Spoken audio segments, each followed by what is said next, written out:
Martín, buenas noches, ¿cómo estás? Buenas noches a ti, a Karen y a los amigos, que los queremos mucho, cada día son más. Eh, Mira, tú dijiste una cosa, y es el apoyo que tuvo Fidel. Nosotros hicimos una serie que, por cierto, le agradezco porque tuvo mucha aceptación.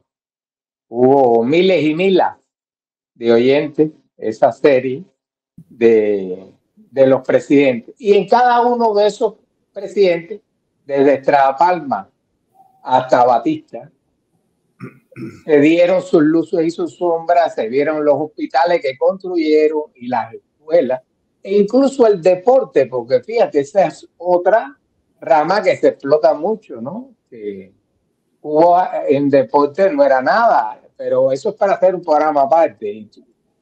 No vamos a hablar hoy del deporte, pero son tres grandes mentiras. Y naturalmente, para hablar del desastre de hoy, tenemos que profundizar incluso desde dónde empieza el desarrollo de la educación y la salud en Cuba. Porque antes de Fidel no habían hospitales, antes de Fidel no habían escuelas, antes de Fidel todo el mundo era analfabeto. Bueno, resulta ser que Cuba, con una población de 6 millones de habitantes en el año 58, se calcula, aunque eso no es una cifra exacta, que tú puedes meter la mano en la candela, que había más de un 75% de las personas que sabían leer y escribir. Si tú, y eso fíjate un dato que tú diste ahora muy importante, si tú dices que un 75% de la población cubana sabía leer y escribir, se calcula el analfabeto completo, o sea, el que no sabe leer nada ni sabe escribir, que era de un 18 a un 20%, o sea, hay un 5%, un 10% oscuro ahí, que quizás no estaban entre los que tendrían algunos grados de primaria. Generalmente las personas llegaban hasta por lo menos un cuarto grado de primaria, que un cuarto grado de primaria es mucho más de lo que aquí es un séptimo grado. Pero eh, tenemos que tener en cuenta que si el 18 o el 20% de la población era analfabeta, era en una población de 6 millones. Quiere decir que el número de analfabetos era mínimo si lo comparamos con países como el mismo México, Brasil, como muchos países como España, como los países centroamericanos. Señores, hay países centroamericanos, no voy a mencionar para no insultar a nadie, que hoy en día oficialmente tienen un 57% de analfabetismo. Cuando tú comparas eso en números, la gran mayoría de cubanos entonces estaba alfabetizado, sabía leer y escribir, y había menos millones de analfabetos. Un país que tenga 10 millones de habitantes o que tenga 100 millones de habitantes, si tiene un 20% de analfabetos, ¿cuántos millones de analfabetos tiene? Después vamos a entrar más en lo que es las escuelas y eso, pero está, mira, entrando en el tema, si tú pones Google hoy, que para, como dices tú, los documentos y las cosas, ustedes no saben el trabajo que se pasa para buscar datos exactos para hacer este programa. Porque uno tiene la música y uno sabe las cosas, pero para buscar un dato exacto, como se merecen ustedes, con fecha y por ciento, señora, hay que dar una vuelta. Tú pones hoy Google, que es el buscador que más se utiliza en el mundo, y te dice que la medicina de Cuba es superior a la de los Estados Unidos. Así, señores, te lo digo. Cuando todo el mundo sabe que aquí, señores, se manda hasta aspirina, porque en Cuba no hay ni aspirina. Los médicos en Cuba te dan el número de médicos. Sí, pero ¿cuántos médicos están físicamente en Cuba? Porque ustedes saben que Cuba ha hecho una industria de alquilar los médicos. Hay médicos que se sepa en Brasil, en México, en Nicaragua, en Venezuela, en Italia. Hay médicos por África, hay países africanos que tienen médicos. Entonces, realmente de los médicos que tiene Cuba, ¿cuántos están en Cuba para atender la población? Mira, yo recuerdo en el año 97, con el gobierno del Bill de Clinton, ocurrió lo del caso Elian. Elian, para los que no lo sepan, porque son muy jóvenes, porque no son cubanos, Fue un niño que salía con su mamá en una salida ilegal de esas que se hacen en Cuba, en lanchas, en balsas, en barcos precarios que fabrican.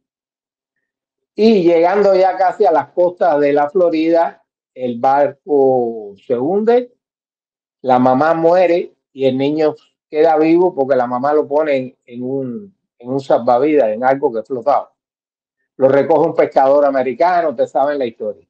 Bueno, Clinton permitió que mandaran su aula, eso no se lo cree nadie, que eran los niñitos que estudiaban con Elian en Cárdenas. Le prepararon un aula, para usted saber, con el nieto de Lázaro Peña, con el nieto de La Roca.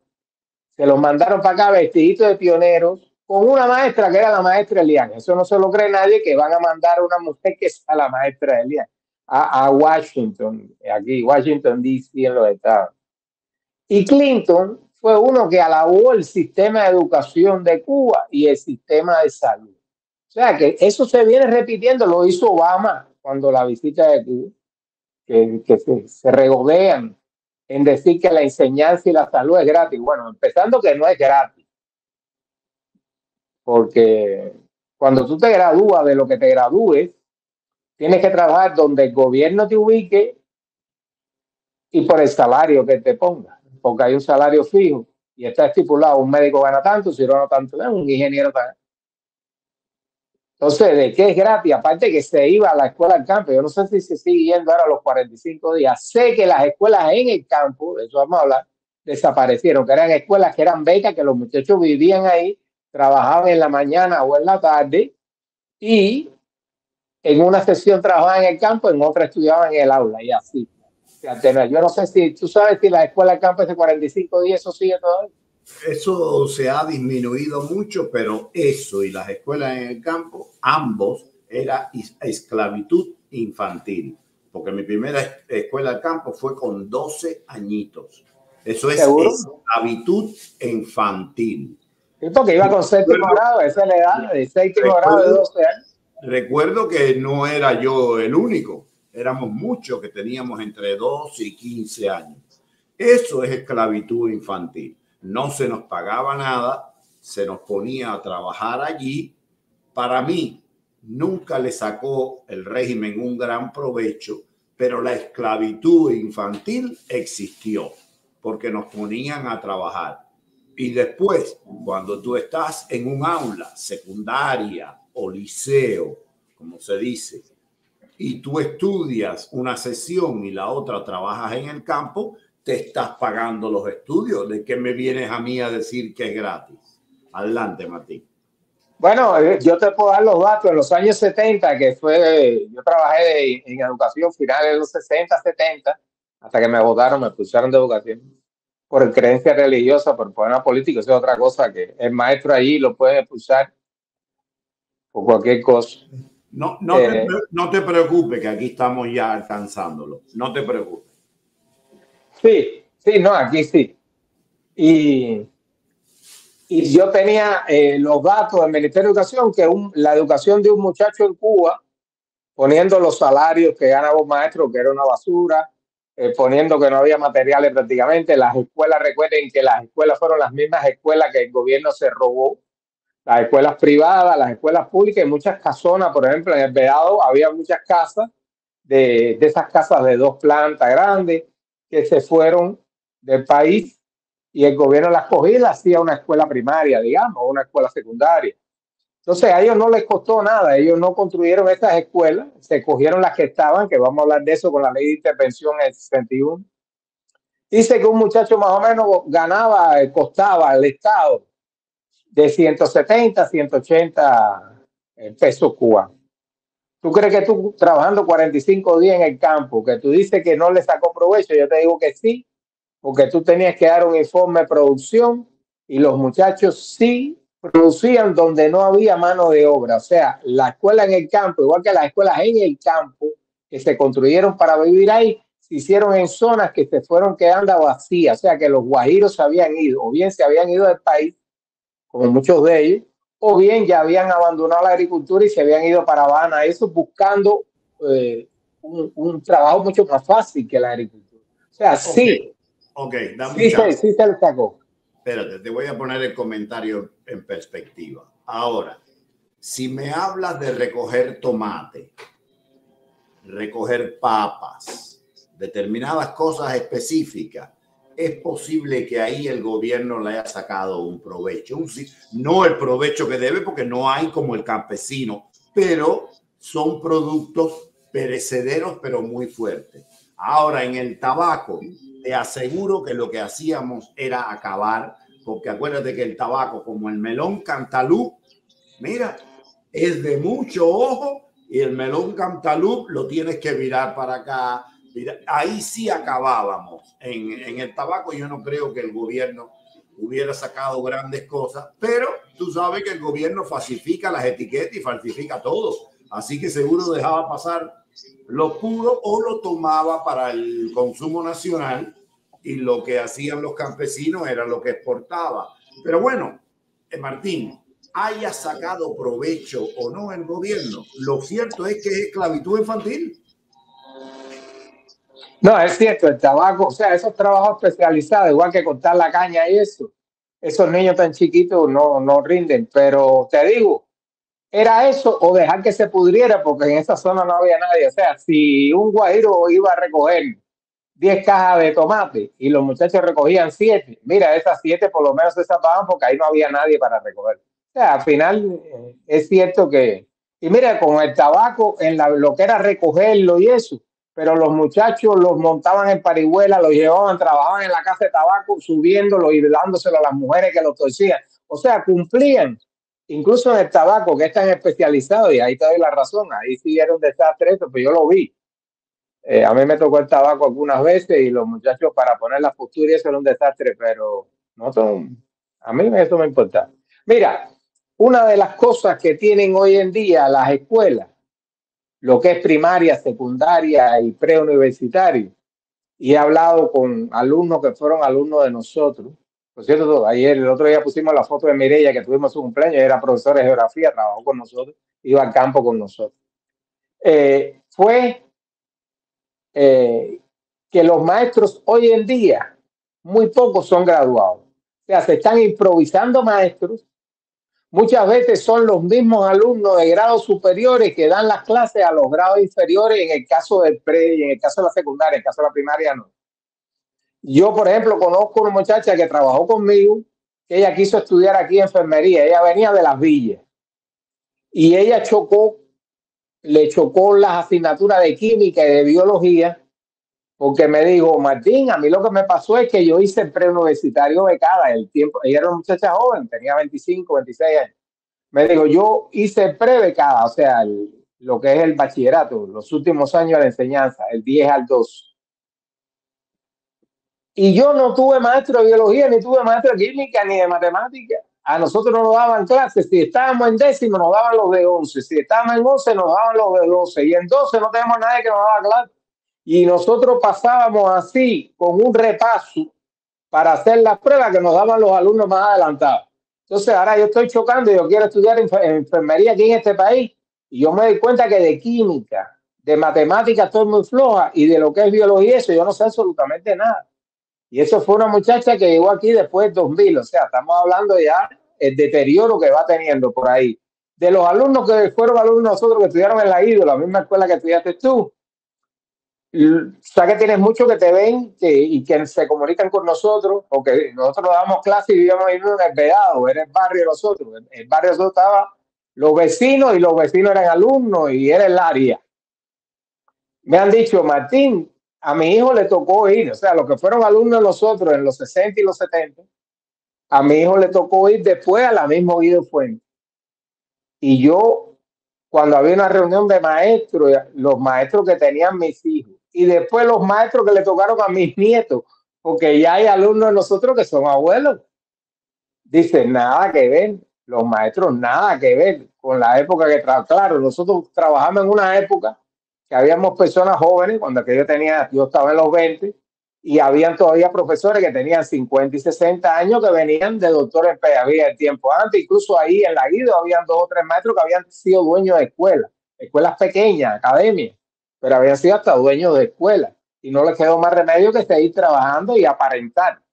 porque la gente se piensa que todos los maestros estaban, yo que estaba en eso, te digo que ahí hubo dos purgas grandes, una en los 60 y otra en los 70, que sacaron maestros graduados, como éramos nosotros, por problemas religiosos y por problemas políticos. O sea, que ya por ahí, en Cuba, antes, la Cuba de antes, los maestros tenían que coger la plaza de maestro por oposición. Tenían que presentarse examen y ni hablar que fuera un maestro sin título. Eso no existía.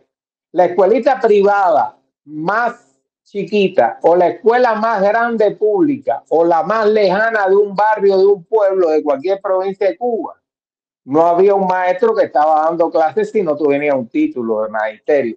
Podía ser doctor en pedagogía, que era lo máximo, que era una carrera de 5 años y daba un doctorado en pedagogía, y podía ser maestro normalista, la escuela normal, no anormal, como dice la gente, la normal. La escuela normalista era de 4 años. Fíjate, la diferencia era 4 años y el doctor era 5. Y te capacitaba para ser maestro desde primaria, o sea, de preescolar a octavo. Un maestro normalista no podía dar clase en los institutos ni podía dar clase en la universidad, pero sí daba. Y estaban las escuelas de kinder que formaban maestras para dar el kindergarten, que ¿sabes? Son los niños más chiquiticos, ahí todavía ni aprenden a leer ni nada, igual que el preescolar, lo van preparando en la disciplina de la escuela, hacen dibujos y eso. Eso antes, ya por ahí, ya tú tienes que los hospitales, Andrés, otro tanto. Mira, los hospitales hoy en día, todo el mundo sabe que las medicinas se mandan de aquí, que los hospitales están sin mantenimiento. Hay todos esos hospitales grandísimos de La Habana, que el único que hizo Fidel fue coger el edificio que estaba haciendo Batista para el Banco Nacional y convertirlo en Hermanos Mejía.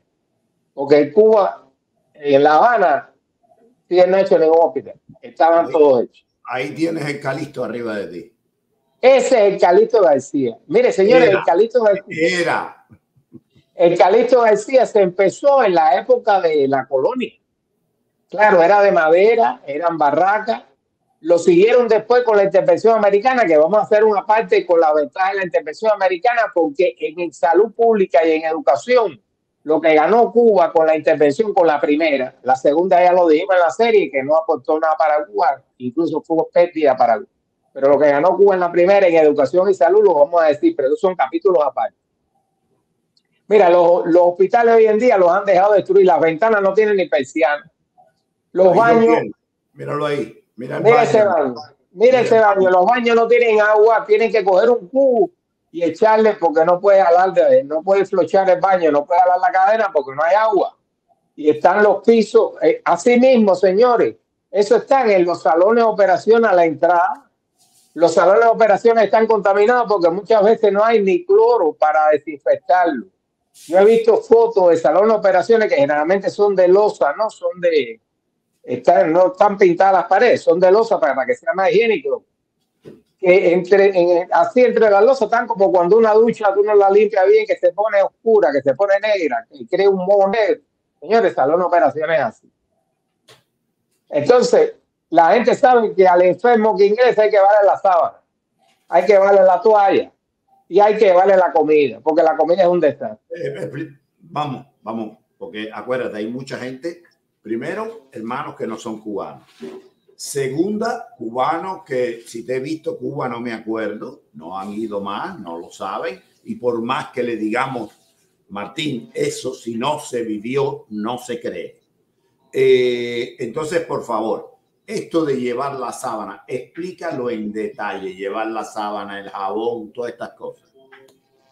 Mira, cuando una persona ingresa, vamos a partir que aquí en Miami, en los Estados Unidos, en Puerto Rico, los lugares donde hay muchos cubanos, hay una industria de tiendas y de farmacias que viven fundamentalmente de lo que la familia tiene que comprar aquí para llevar a Cuba. Mira, el uniforme de la escuela, el uniforme primaria en Cuba, que es de pionero, que es color vino, y el de secundaria, que es color mostaza, se vende aquí en las tiendas porque las familias aquí se la tienen que mandar a los familiares allá para mandarle el uniforme. Y le mandan cosas, le mandan útiles, le mandan plumas, le mandan lápices, porque eso no lo hay. Y con la educación es eso, con la salud, imagínense usted, las medicinas. Aquí hay farmacias que viven fundamentalmente de las medicinas que se mandan para Cuba, porque usted tiene que mandar desde un Alka-Seltzer hasta una aspirina. No estamos hablando de un antibiótico extraordinario. Sí. Ok, me van a ingresar, me van a operar de la vesícula. ¿Qué ocurre con mi familia? Yo he visto personas aquí que han mandado hasta el hilo con que va a coser el cirujano. Hasta el hilo. La familia, cuando entra una persona, está en la cama con el colchón, si se le puede llamar colchón a lo que tiene las camas de tierra. No sé si tú tendrás alguna foto de eso, porque la foto que ponen en Cuba es de horror. Eso parece en los campos de concentración nada. Tiene que llevar la sábana para tender la cama, le tiene que llevar la colchita para taparlo por la noche, le tiene que llevar el agua que toma, e incluso recogen el agua en un cubo que lo tienen debajo de la cama para poder echar el inodoro, para poder lavarse las manos. Le tiene que llevar la almohada, no hay almohada, y le tiene que llevar la toalla y el jabón, el cepillo y la pasta de dientes, si es que tiene, o si es que tiene dientes, porque ni eso ya le queda daño. Eso es lo que es la medicina en Cuba. Y ya los médicos, y señores, a mí me lo dicen personas que tienen familia allí y personas que han venido de visita aquí y han vuelto. Las medicinas en Cuba se dan también por una libreta de racionamiento, que le llaman el tarjetón. Igual que hay una libreta de abastecimiento que te dice, te dan 3 libras de azúcar, te dan 2 libras de arroz. La persona que tiene una enfermedad tiene que inscribirse en una farmacia. Tú no puedes comprarla en cualquiera. Generalmente la farmacia que te queda cerca de tu casa, igual que la bodega que te queda cerca de tu casa. Y entonces, si tú eres hipertenso, a ti te ubican la medicina que hay en la farmacia esta, no la puedes comprar en otro lado. Y si eres diabético, la insulina o el metformin, lo que te manden, y así. Depende de la enfermedad y la medicina que haya, te la ubican. ¿Qué es? ¿Cómo juega esta tarjeta en realidad? ¿Que te dan la medicina que te toca? No, mira, la tienes que comprar, no es gratis, porque dicen te dan y la gente se piensa que es gratis. Hay medicinas de eso tan sencillas como la de la presión, que aquí no valen nada, porque para la pastilla para la hipertensión, que aquí son genéricas, hay 3.000 pastillas diferentes que valen 8 pesos. Bueno, hay pastillas de la presión de esa en Cuba que valen de 70 a 150 pesos cubanos, cuando el salario de un retirado, que generalmente los viejos son los que más se enferman, los que más necesitan, es de 1.000 y pico. Entonces, vamos a empezar con que te dan la medicina es gratis. No, lo que es gratis es el hospital, que el médico te atiende y no te cobra. Por ahora. Pero las medicinas las tienes que comprar.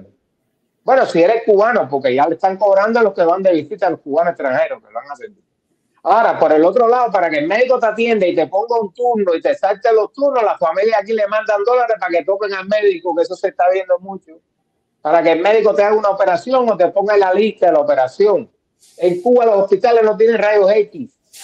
Mira, el médico mío, el que es médico actualmente, tú lo conoces a él y conoces a su hermano, que era del barrio. El médico que es mío actualmente, el médico mío primario, era cirujano ortopédico en Cuba. Dice que los ortopédicos en Cuba se están graduando ahora sin cirugía y que no hay rayos X, no hay ni yeso, ponen cartón con palitos para inmovilizar los brazos como en el tiempo de los simios. Ni yeso para inyectar un miembro, o sea, un brazo, una pierna rota. Entonces, aquí pega y ya estamos el chiste famoso de Pepito.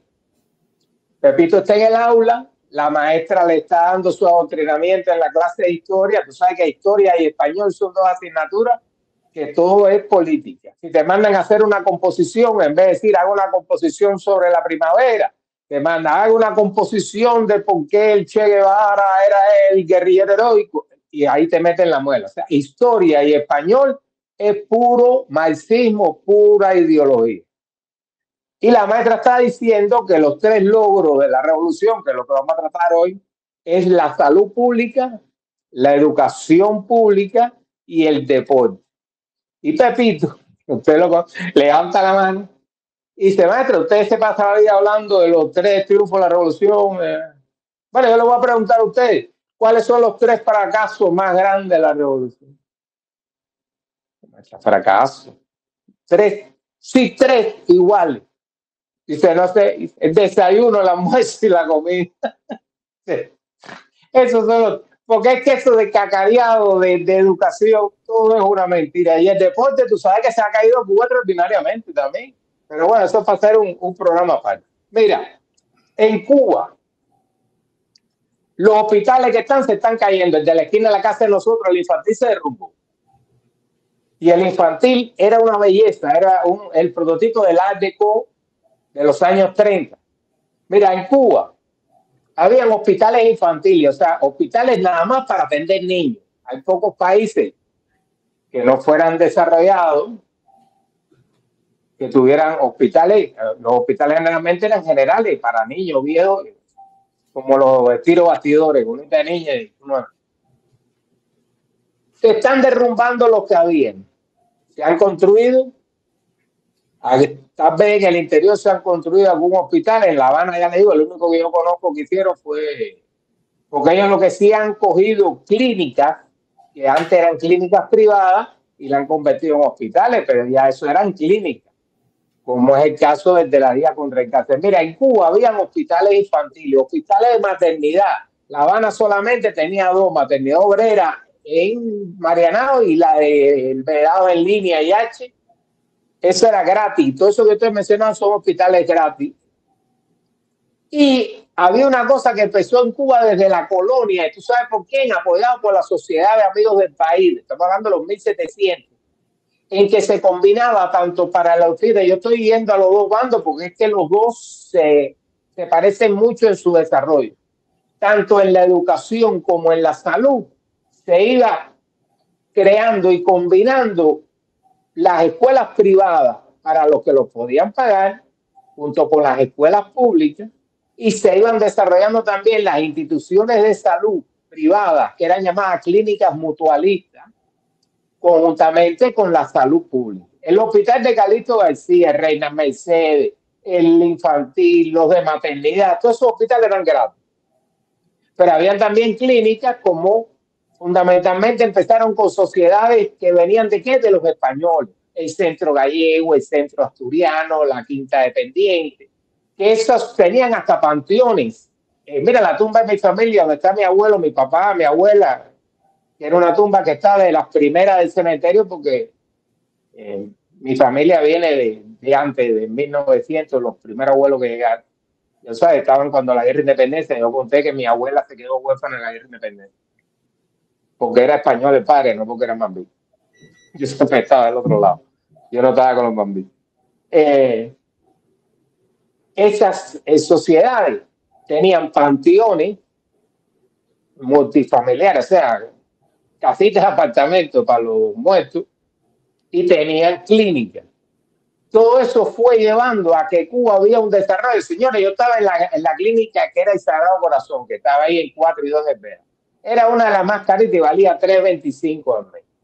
Señores, $3.25 al mes. Tú me dices, bueno, eran 3 meses. Tú me vas a decir a mí que cualquier padre no se gastaba en cerveza y comprando cigarros, trabajo, 3 pesos al mes. Si no le pagaba a la clínica al hijo, era porque no se quería quitar el tabaco, la cerveza, porque cualquier hombre en Cuba antes que se tomara una cerveza y se fumara un tabaco, una caja de cigarros, se gastaba 3 pesos al mes, euros.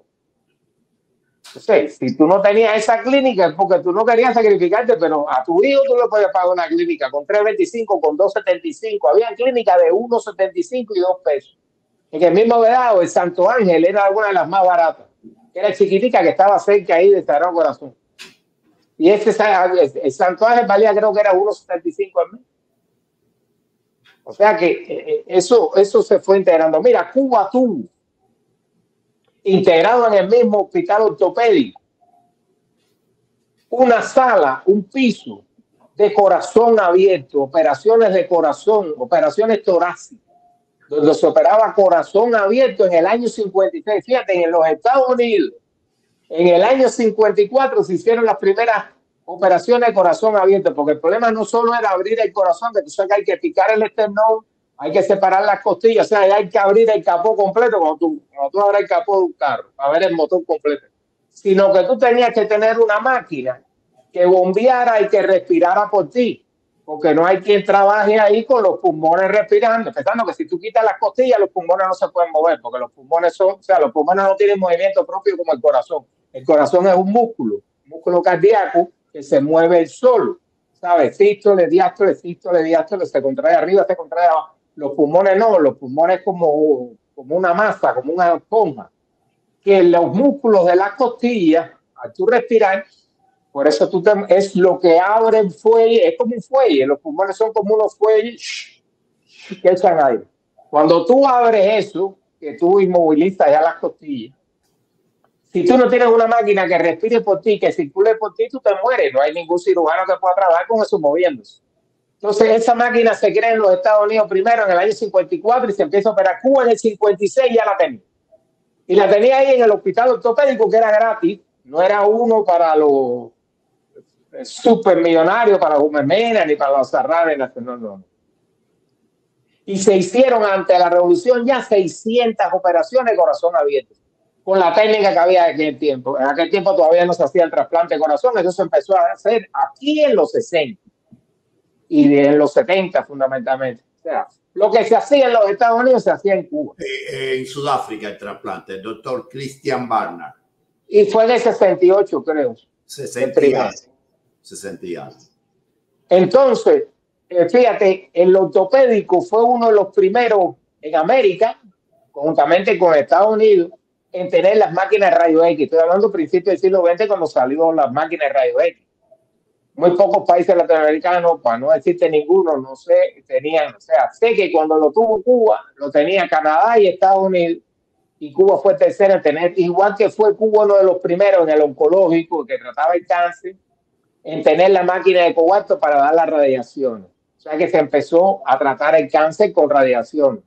Para eso había que hacer una máquina especial que era la máquina de cobalto. O sea, sí, los de maternidad especializados. No tienen ninguna foto por ahí, ningún hospital de maternidad, porque los dos son una belleza. El de pegado era de Cuba. Tengo guardada, la saqué cuando hicimos el programa, los dos, América Área y... Sí, el problema es que ya nosotros, eso se hicieron en los años 30 y 40. O sea, el de pegado se hizo en los 30 y el de Marianao, que era maternidad obrera, se hizo en los 40. El infantil se hizo en los 30 también. El hospital Calixto García venía de la colonia, te digo, lo desarrollaron mucho los norteamericanos en la invasión, en la intervención, y después ya con Menocal, estamos hablando del año 13 al 21, porque él estuvo 8 años. Él desarrolló, ya hizo el hospital como es hoy en día, con pabellones, eso por fuera está retallado con un material especial que no requiere pintura, es como una mezcla que lleva mármol molido, cosas así, es una belleza, Entonces, fíjate en datos, hay cosas aquí que tengo, Camagüey, con tu permiso, tengo que ir al archivo porque son datos del número. Dice, en Cuba, en los años 50, hasta el año 53 estamos hablando que hay datos bien claros aquí en las Naciones. Tú sabes que las Naciones Unidas y eso tiene organizaciones que se dedican a la salud, a la educación, a la ciencia, a la agricultura. O sea, esos datos son datos oficiales. Cuba tenía un médico por cada 900 habitantes. En ese tiempo, los Estados Unidos, y hoy todavía, tenía 2 médicos por cada 1000, hoy tiene 2.9 por cada 1000. O sea, Estados Unidos lo que tenía era un médico por 1000 y nosotros teníamos 2 por 900. O sea, tenía 2 médicos por 1000 y nosotros 1 por 900. No había tanto. Si vemos que naturalmente tenemos que la mayoría de los médicos que tiene hoy Cuba, ya lo dijimos, están trabajando en el extranjero, no están brindando servicios, están ganándole dólares. ¿Sabe? Una cosa que para los que no conocen, los médicos al gobierno le pagan un salario adecuado a la profesión de médico. Sin embargo, el gobierno a los médicos le da una porción muy pequeña de ese salario. Los médicos no cogen ese salario. Dame un chancecito. Aquí. Sí, te viene, tú sabes que te es tu vernáculo. Tú no, siempre está en tu casa, está en tu casa. Siempre para los que no conocen la realidad cubana. El gobierno de Cuba se erige como único empleador del talento. Es decir, es una dictadura, es un robo del poder y la riqueza. En cualquier país del mundo existe un médico, quiere ir a otro país a trabajar, si hay acuerdos bilaterales puede trabajar sin problema. En algunos casos pasa un seminarito En otros casos, como en Estados Unidos, hay que revalidar. Pero bueno, sea como sea, la persona lo hace por su cuenta y después gana el salario que logra negociar o que tiene que aceptar según sus condiciones. Es dentro de ciertos límites libre albedrío. No. El gobierno ladrón, asesino y racista de La Habana toma los médicos que ya los usó como esclavo en el campo, aquí y allá, y los manda a Brasil, para poner un ejemplo. Negocia con Brasil un salario que, vamos a ser honestos, Martín, no llega al salario más alto del médico privado, porque tiene que tener un atractivo, de lo contrario, no llaman a los médicos cubanos. Vamos a suponer, estamos hablando de cifras caprichosas, señores, no me tiren contra la pared. Vamos a poner que el salario normal de un médico brasileño sean $8,000 al mes. Bueno, pues el gobierno de La Habana se lo alquila a Brasil por 6,500, 7,000. Es una bicoca, y el gobierno no lo usa en las clínicas privadas, lo usa en aquellos lugares donde está haciendo campaña de vacunación, donde hay un empeño estatal. Entonces, pero ese dinero, de acuerdo con el país que alquila, es decir, por eso yo quería que Martín me diera un break para explicarle. Dicho así, parece que, bueno, por lo menos escapan y se compran 2 pares de zapatos. No, el gobierno de Cuba se queda con el dinero y le da una parte mínima al médico. Luego de grandes protestas y grandes escándalos, han llegado a un acuerdo mediante el cual, y en algunos países, el gobierno local es el que hace la división de la cosita buena y dice, bueno, yo pago 5,000, aquí tiene el médico 1,000, eso es lo que salen en coche al mes, y 4,000 para el gobierno. Eso es lo que salen en coche, porque hay lugar que ganan menos. A ese 1,000 no se llegó desde el primer día, eran 100 o 200 y lo demás todo para el régimen. En la medida que han habido escándalos internacionales, los mismos gobiernos le han dicho, oye, yo no puedo seguir haciendo esto porque tengo la Corte Suprema que me va a meter preso a todo el mundo. Entonces han tenido que ceder un poco, pero es esclavitud. Un gobierno ladrón mete mano y se queda con su salario. Adelante, Martín. Mira, vamos a hacer un poquito de historia, porque en Cuba tú sabes que toda la historia empieza en el 59. Antes que llegara Fidel, Cuba era todavía de indio con taparrabo, ahí no había escuelas, no había automóviles, no había edificios, no había universidades. Desde 1530 al 44, fíjate, 1530 a 1544. Está empezando a poblarse Cuba. Tú sabes que los primeros pobladores entran por Baracoa con Pánfilo de Narváez en 1519. Estamos hablando de Cuba, ¿no? Se está empezando a descubrir, por decir así. Ya Bayamo y otras ciudades, incluso La Habana, que cuando aquello todavía no era La Habana ciudad, ni mucho menos, empiezan a desarrollarse lo que son los primeros centros de salud y las primeras boticas. Botica es lo que es una farmacia hoy en día. Y usted sabe que la botica también era un puesto donde la gente iba a recetarse. Tú le decías, oye, tengo diarrea, oye, me duele la cabeza, oye, tengo una tos tremenda. Y el boticario mismo te recetaba una cosa, te daba, te preparaba un papelillo, te preparaba una fórmula, un jarabe. Eso era así. Y la farmacia prácticamente se puede considerar que era otro médico de familia. Era una gente del barrio que te conocía y te preparaba medicina a los conocimientos de la época. Tenemos que en 1634 ya se funda lo que es la primera organización pública en la isla de Cuba. O sea, ya una cosa organizada, naturalmente, por la corona española, nosotros éramos colonia, pero por los gobernantes que están en Cuba. Y eso se empieza a preocupar. Estamos, señores, en 1634, ubíquese en Europa. ¿Qué había de salud pública en 1634? Una época oscura, ustedes lo saben. Pero bueno, se trataba de curar con lo que se sabía. Ya en 1807, fíjate, Cuba vuelve a ser primero en una cosa. Se forman las juntas de sanidad. ¿Qué cosa es la Junta de Sanidad? La Junta de Sanidad es lo que después llega a ser un modelo de atención primaria que se llamó las casas de socorro. Mira, yo quiero hacer un alto aquí. En todos los barrios de La Habana había una casa de socorro. Como dice el nombre, socorro. Tú te cortabas una herida, estaba sangrando, te partías un hueso, ibas ahí a la casa de socorro, te daban la atención primaria, pararte a la hemorragia, darte unos puntos a lo mejor, si veían que eran graves, ruangata, te zumbaban para un hospital.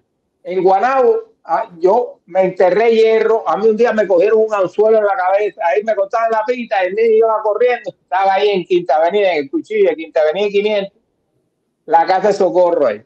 Y ahí me sacaron el anzuelo, te daban los puntos. O sea, eso era totalmente gratis. Tú no tenías ni que decir quién tú eras, no te pedían ninguna identificación. Mira, una cosa que empezó a pasar en Cuba. Andrés, cuando tú te ibas a operar, tú no tenías que dar sangre obligada. ¿Y qué hacías Cuba con esa sangre? La vendía. La vendía. Había alguna reserva, por supuesto, porque había algunas operaciones que sabían que, o sea, esas corazones, hay operaciones que tienen que poner una transfusión porque sangran mucho. Pero fundamentalmente esa gran cantidad de sangre en Cuba lo que tenía era un negocio de vender la sangre.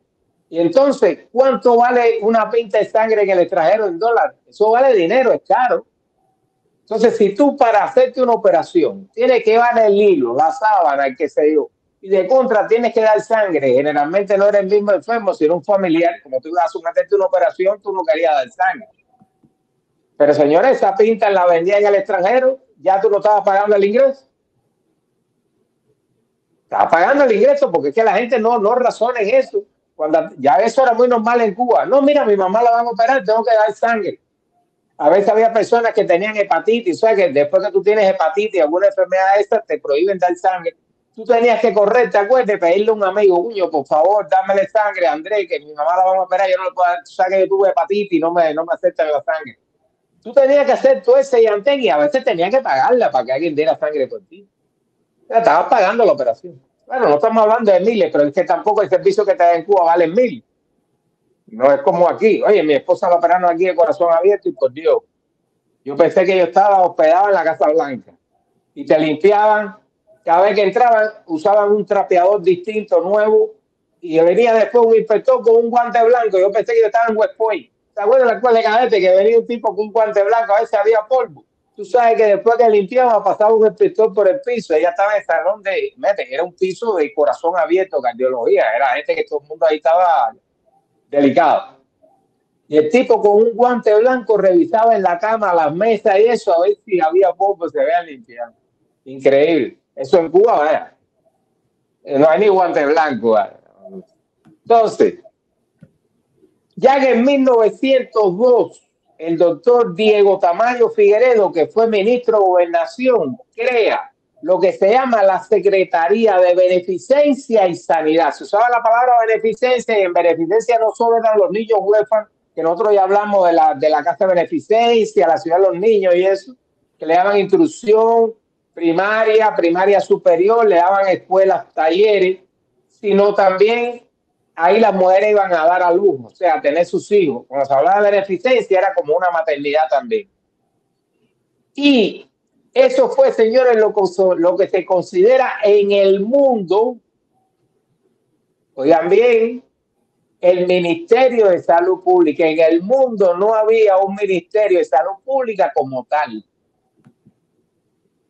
Y Cuba fue la precursora con hacer eso, el doctor Diego Tamayo, la Secretaría de Beneficencia y Sanidad de 1902 a 1906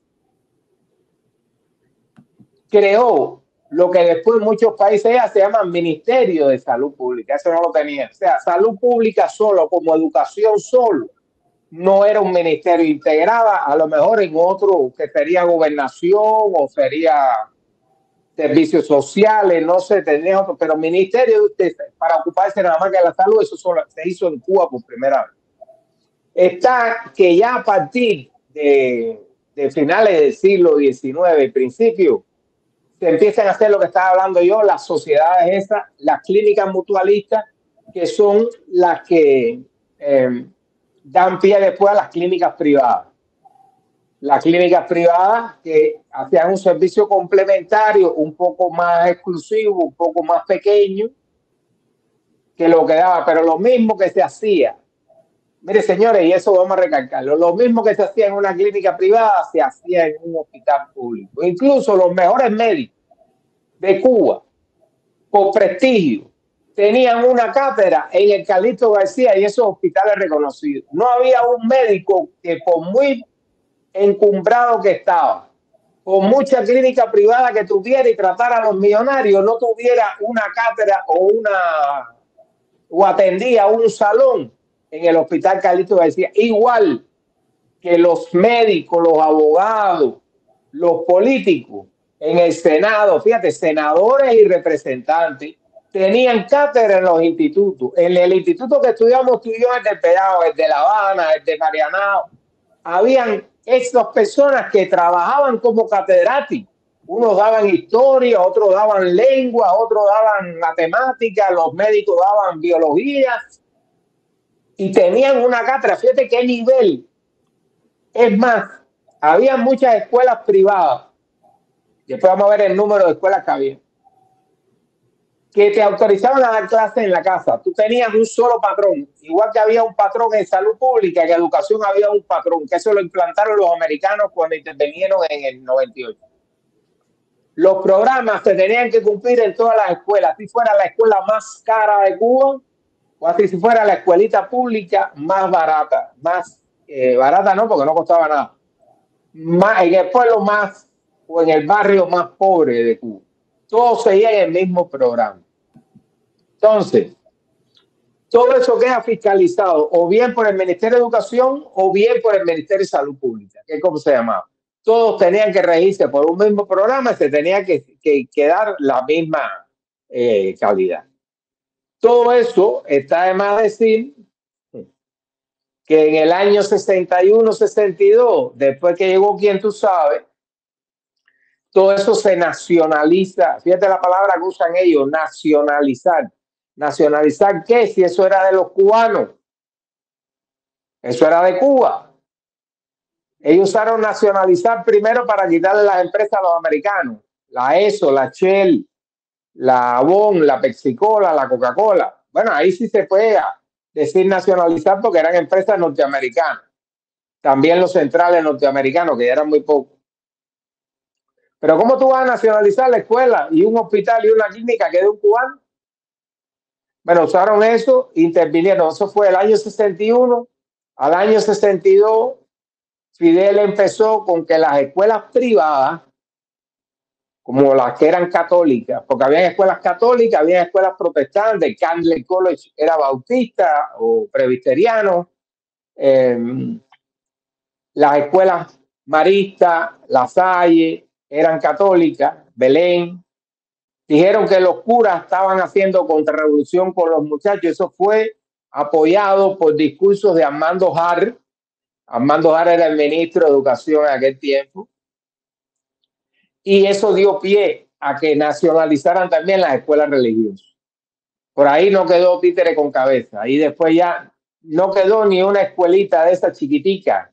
Mi esposa, Leonora, en paz descanse, tenía un tío, una tía, que ellos tenían una escuela privada en su casa, era una cosa modesta, habían hecho un aula dentro de la casa de ellos y hasta esa escuela la intervinieron. O sea, no le permitieron ya dar clases ya en su casa, Fíjate, hubo una explosión después del gobierno de Menocal de construcciones de escuelas. Se calcula que nada más en los años 30 y 40 en La Habana y en las principales capitales de provincia, como es Santiago, Camagüey, La Villa. Se construyeron más de 10.000 escuelas, Andrés, en los años 40 y 50, 10.000. Esta revolución, volviendo al tema, hizo unas 545, no llegaron a 600 escuelas en el campo. Fueron las escuelas que la revolución construyó. ¿Por qué construye estas escuelas? Porque eran zonas que, porque los campesinos se habían ido, estaban abandonadas.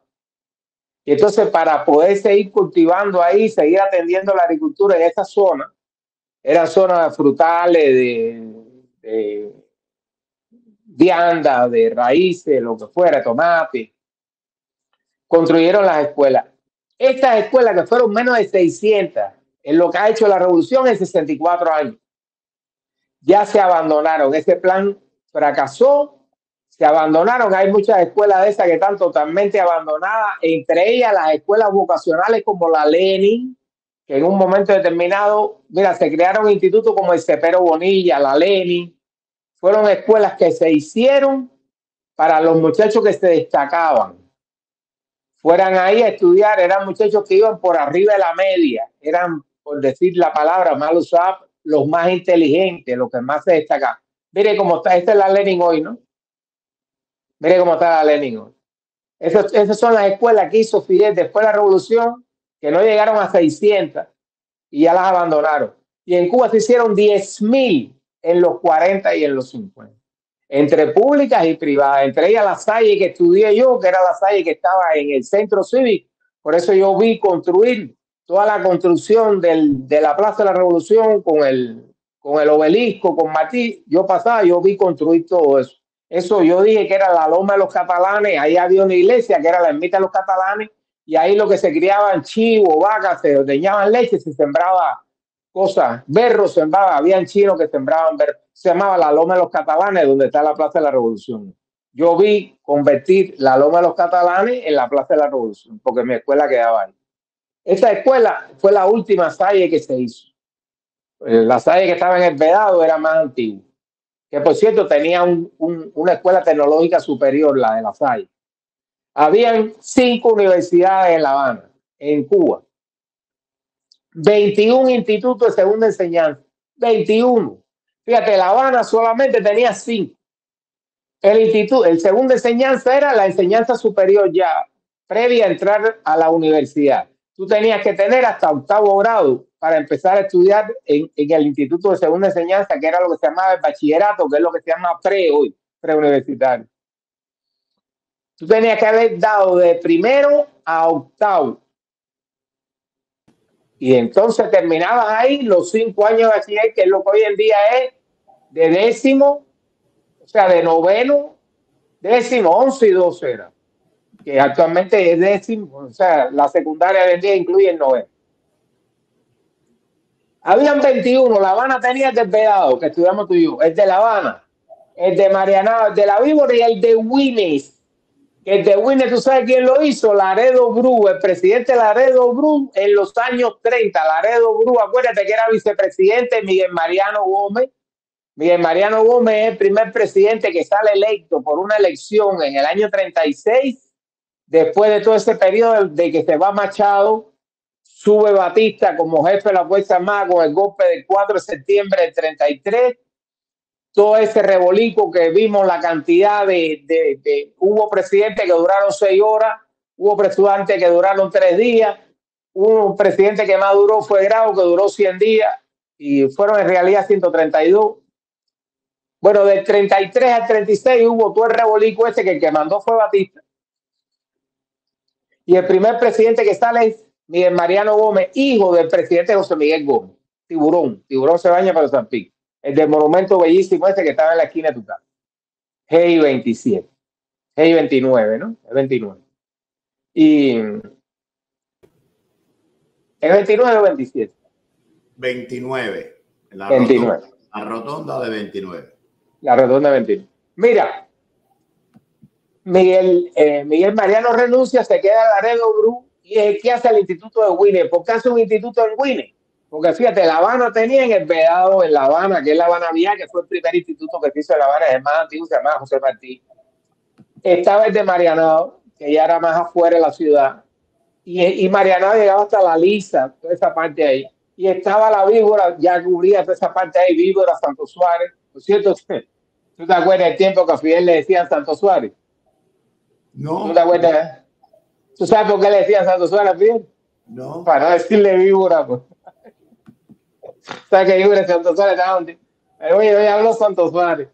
Bueno, eh, Laredo Bru hace un manguine porque piensa que lo que era Habana Campo, acuérdate que después de la lista, ya lo que venía era Bejucal y eso, para esos pueblecitos que ya estaban en las afueras, que es lo que se llama Habana Campo, que hoy en día es una provincia, hoy se llama Mayabeque, hicieron una otra, o sea que en Cuba hay una cantidad de provincias tremenda, hay una que se llama Mayabeque, que va de Jaruco en adelante, algo así. Ahí cuando sacaba Guanabo, que empieza Jaruco y yo creo que ahí empieza Mayabé, que ahí entra Bejucal y entra Huile, ya eso no pertenece a La Habana, pero eso era antes de La Habana, provincia de La Habana, y él hace un instituto, señores, y hay que ver los nombres, yo no los copié, porque aparte ya nadie los conoce en Cuba, pero hay que ver los nombres, todos tenían título de honorable, excelentísimo doctor fulano, honorable, porque eran doctores reconocidos en lo suyo, abogados, médicos, matemáticos, físicos. Y esos fueron los catedráticos que abrieron el Instituto de Huile, papá, en los años 30. Habían 11 escuelas de comercio y habían 11 escuelas normalistas, 7 escuelas normalistas. La escuela normalista ya dijimos que era el que preparaba el maestro de preescolar a octavo.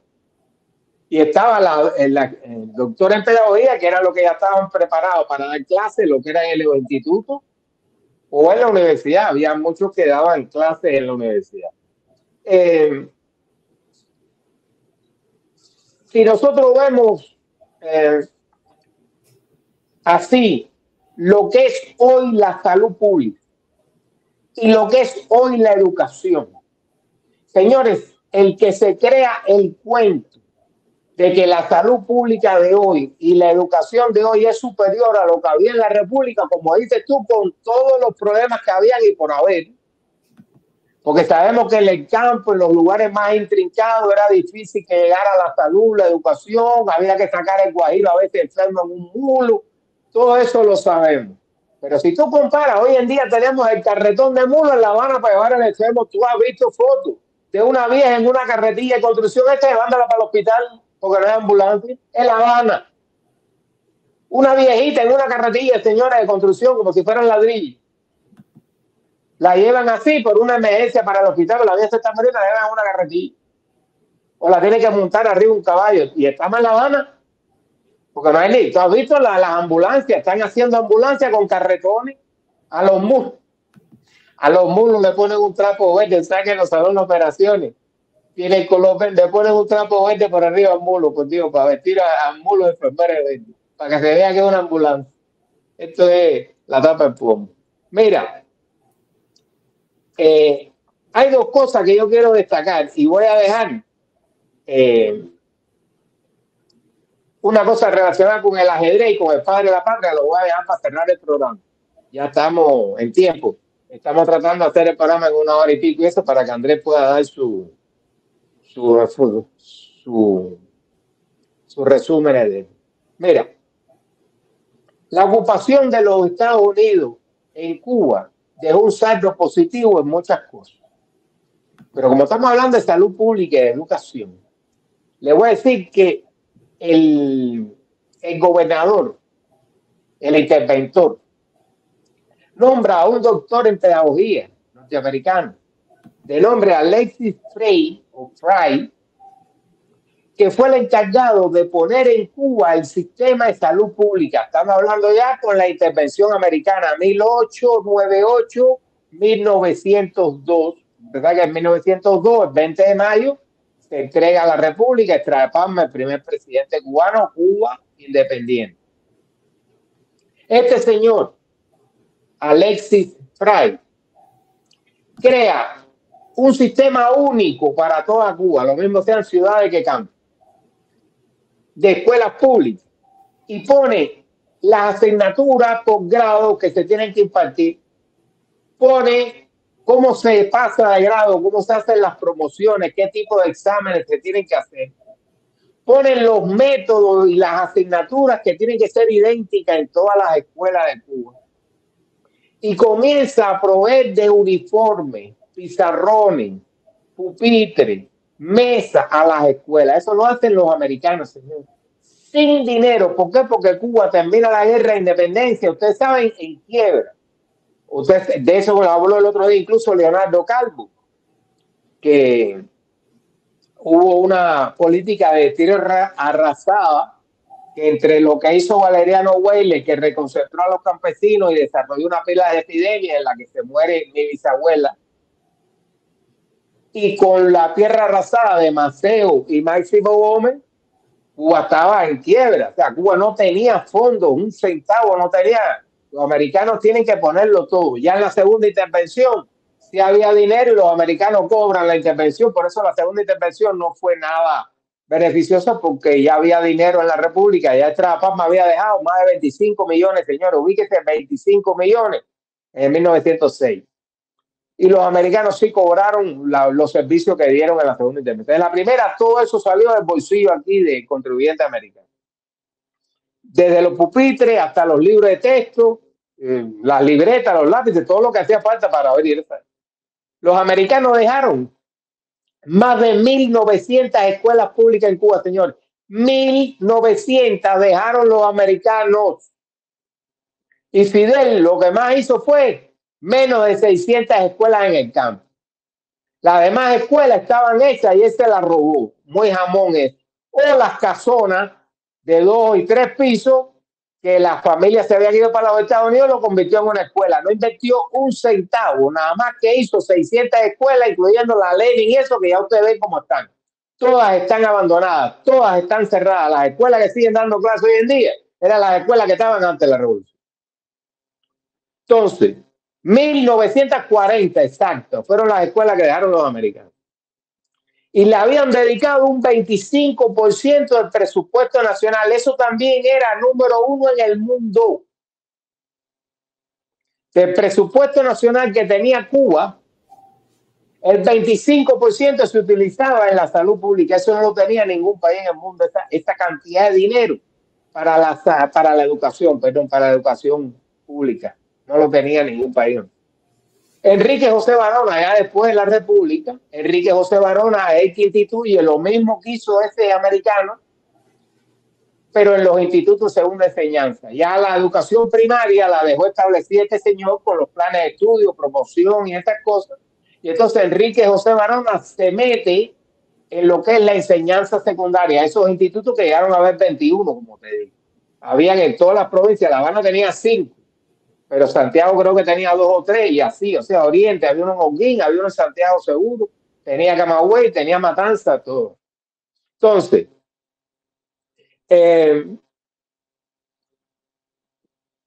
escuelas normales, escuelas de comercio, escuelas técnicas, escuelas industriales. Mire, Cuba tenía una cosa que preparaba personas para la caña y para la agricultura. Eran las escuelas agrícolas. Como Cuba era un país eminentemente agrícola, no tenía su fuente en la colonia y al principio de la República, usted sabe que era el tabaco, el café y el azúcar. El azúcar ya de 1829, señores, Cuba fue el primer productor de azúcar de caña del mundo.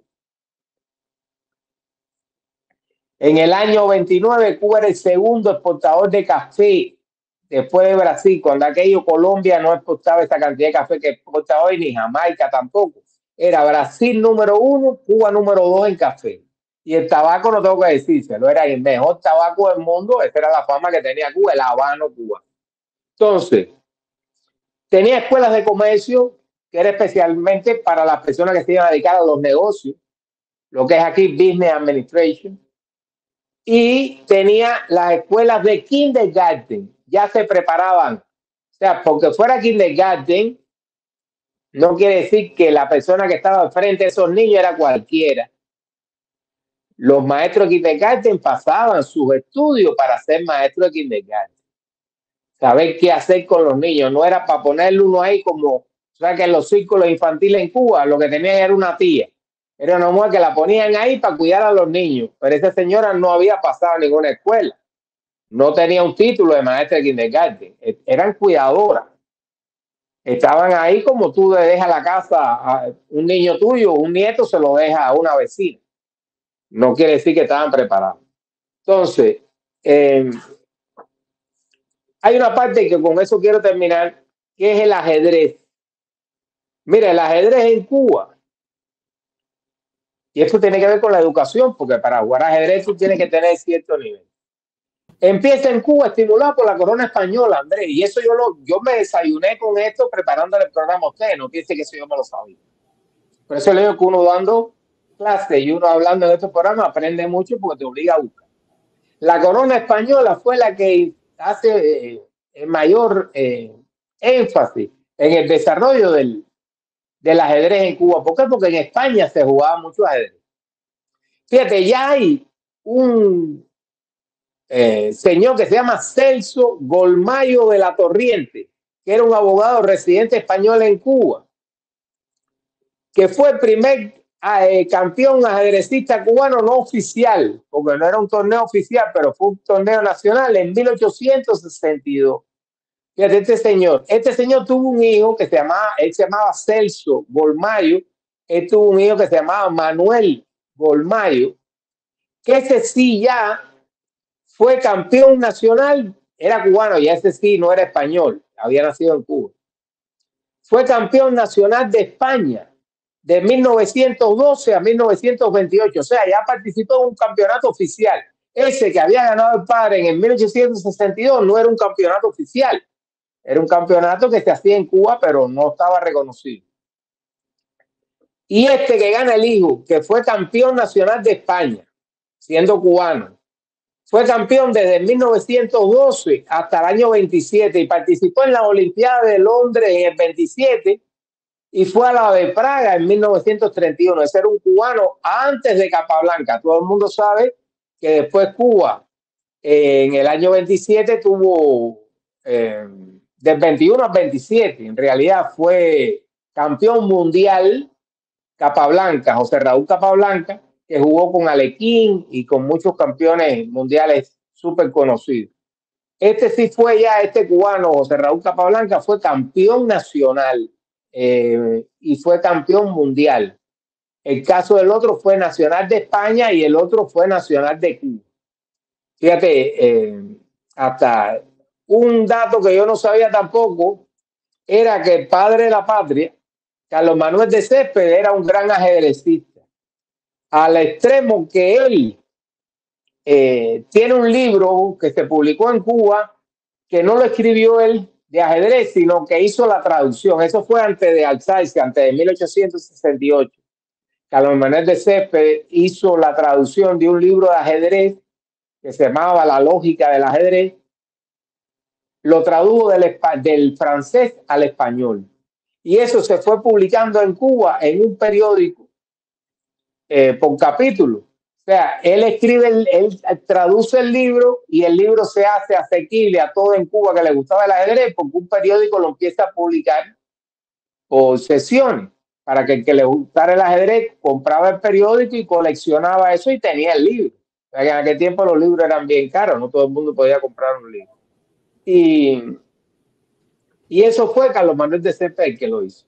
O sea, que yo creo que hemos dado una vuelta bastante grande en lo que es salud y lo que es educación, y hemos visto que hoy en día ni salud ni educación hay en Cuba, no hay ni educación porque no hay ni maestro. Hemos visto en las fotos que salen, ¿te acuerdas el día del educador que salen unos niños bailando el perrito, el perreo?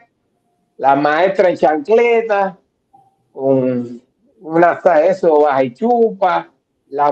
Hay una foto por ahí que yo puse en mi página que una maestra está escribiendo, lo que tiene es un pedazo de pizarra así, viene a ser como un tercio de la pizarra. Y se ve toda la pared sucia, cochina. Hay una cosa que yo quiero agregar, Martín, antes que no se ¿Cómo pare. no?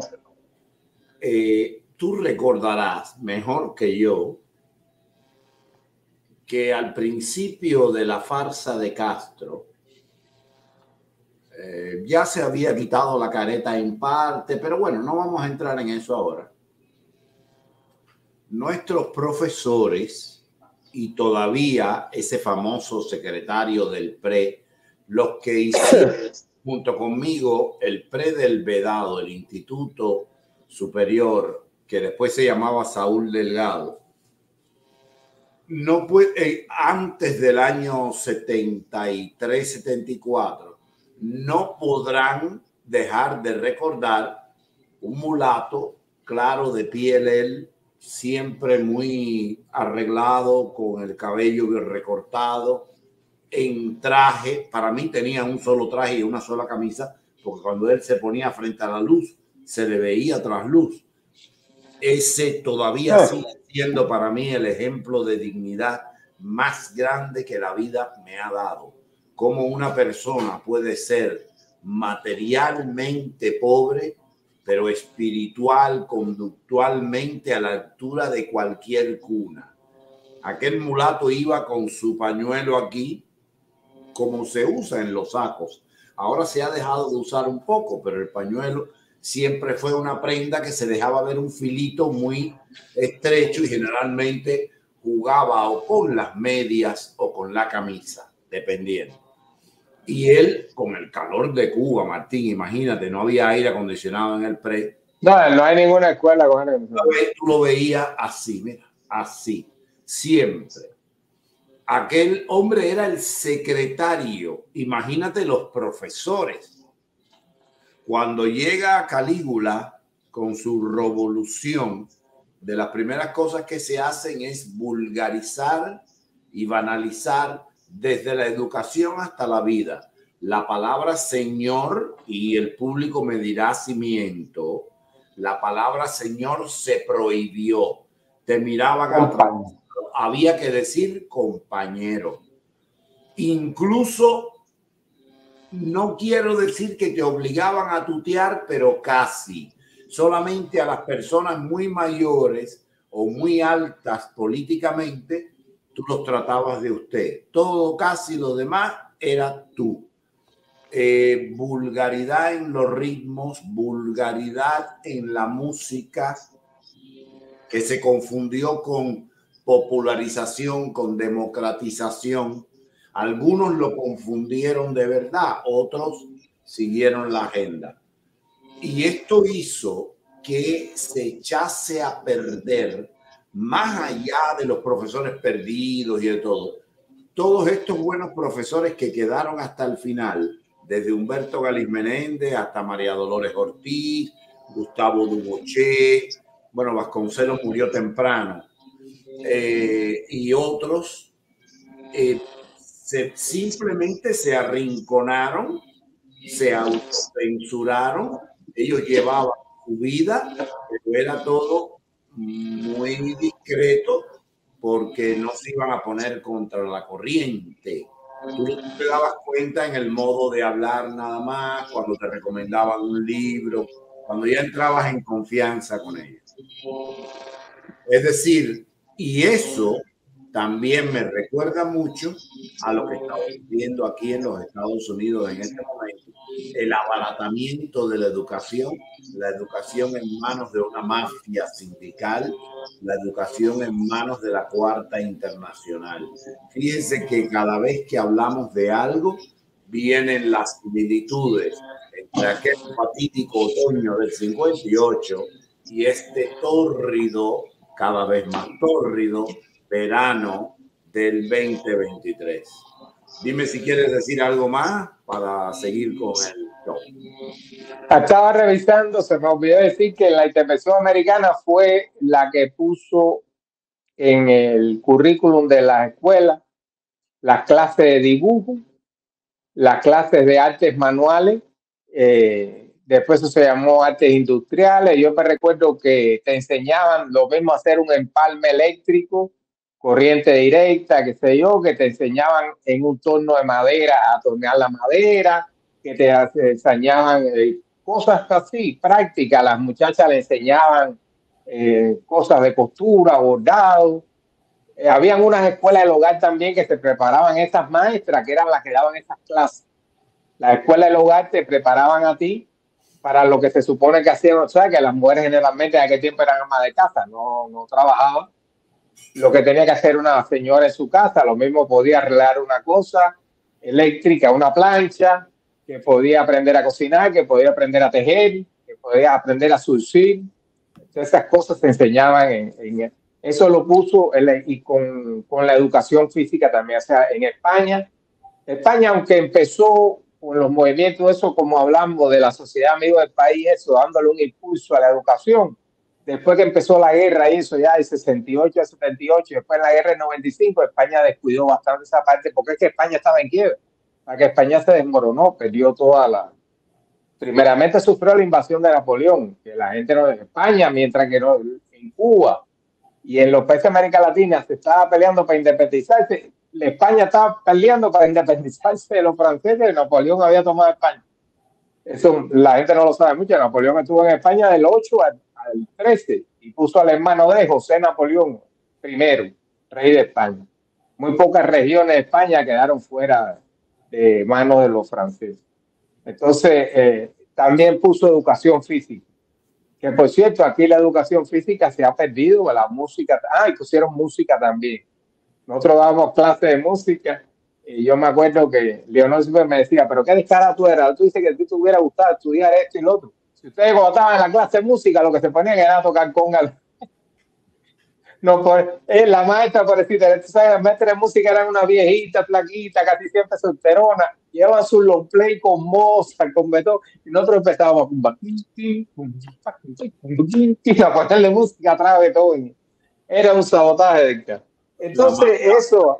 La maestra de música en los tiempos míos en la Guido Fuentes era María Álvarez Río. María Álvarez Río, que vivía en la esquina de mi casa, en el edificio de I-23, donde vivía el compositor de Bolenieve. ¿Te acuerdas que yo hablé el otro día de Bolenieve? Correcto. María vivía en el edificio Capi. ¿Tú sabes dónde vivía ahí? El edificio que tiene ahora abajo la pizzería Bonacera. Que eso era antes. Yo vivía en H23, en el medio está el Cochinito y en la esquina está Bonacera, para los que no están oyendo en Cuba. La pizzería Bonacera era la cafetería San Antonio, que era una cafetería estilo americana, esta cafetería con barra y con, ¿te acuerdas? La butaca esa que eran niqueladas con el cuero en rojo. Quedaban vueltas. Ahí tú lo que comías era igual que lo que se comía en el Tencent. Sándwich, batido, helado. O sea, ahí tú no te podías poner ahí, tú no ibas a pedir ahí arroz con frijoles negros y eso. Tú lo que comías era platos fríos y sándwich, y club sándwich, y batidos y helados. Era lo que es la soda americana, típicamente la soda americana. Eso es lo que era la cafetería San Antonio. Y ahí vivía María Álvarez Río, que por cierto tenía un perrito, que ella no tuvo hijos. Y ella tenía un perrito que decía que le hablaba. Y entonces a veces sí, el perrito, ¿verdad? Que decía algo parecido a mamá. Decía, mamá, y ella decía que le decía a mamá que le pedía agua, ese era un bonche. En el tiempo ese de nosotros, el trajín no era fácil. Ella tenía un léxico, mira, ella fue de las que no sacrificó el léxico. Recuerdo que cuando estábamos subiendo, ¿tú te acuerdas que ella hablaba en un modo muy etéreo? Estábamos subiendo las escaleras de la Guido, ¿te acuerdas? Las escaleras internas. Y decía, me miraba y me decía, te quiero enhiesto como palma, erguido como atleta. A mí aquello a mí aquello una mujer muy bonita con su pelo blanco, siempre, ella tenía un pelo gris, blanco así, como yo así, gris. De joven lo tenía así, no es porque fuera vieja como yo. Tenía el pelo así gris y ella se peinaba en medio muy elegante, siempre se vestía muy elegante, muy bonita. Y vivía ahí en ese edificio. Ella no sacrificó, y la de artes visuales era Tita Vélez, que había sido compañera de Amelia Peláez. Oye, pues, imagínate. Mira, otra cosa que no dije fue las escuelas de artes plásticas y las escuelas de arte y oficio. Las escuelas de arte y oficio que se crearon en Cuba para aprender plomería, electricidad, carpintería, mecánica, esas cosas, que las personas tenían que tener el 8º grado. Fíjense, señores, ¿qué analfabetismo había en Cuba? Cuando habían 21 institutos de segunda enseñanza, en La Habana nada más había 5. Para tú entrar en el instituto, tú tenías que tener un 8º grado. Si tú tenías el 8º grado, ¿cómo tú ibas a ser analfabeto, Andrés? No.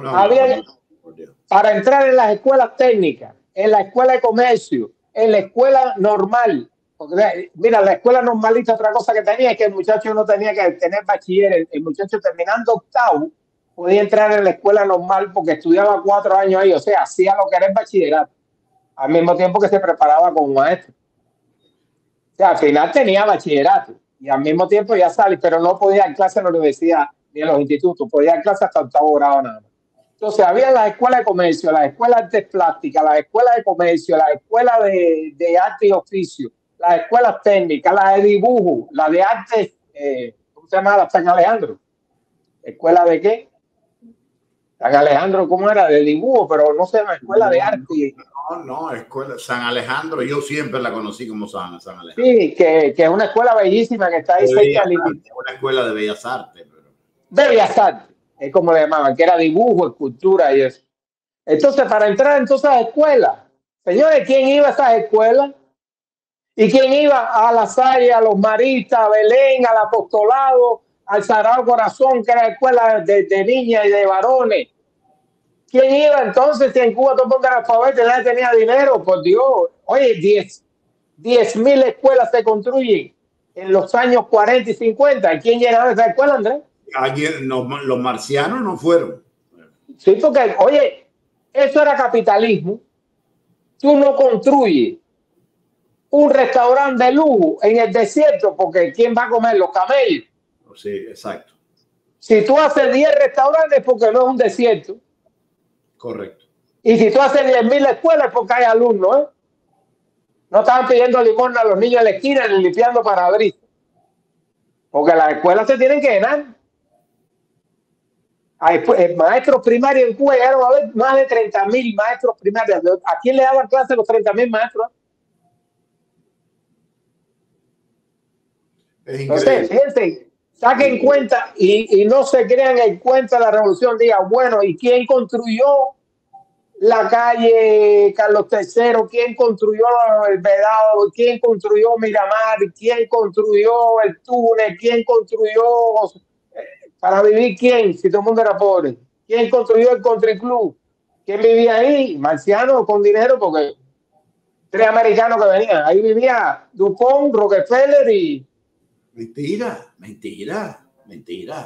Bueno, me voy. Nos vamos. Los quiero mucho y hasta el próximo teque. Bendiciones y no se dejen tu pimba. Y eso está pasando aquí, caballero. Abran los ojos, está pasando aquí. Abran los ojos, ¿qué está pasando? Fíjense, comparen. Si no es lo que está pasando aquí, comparen. Sí. Los quiero mucho. Saludos.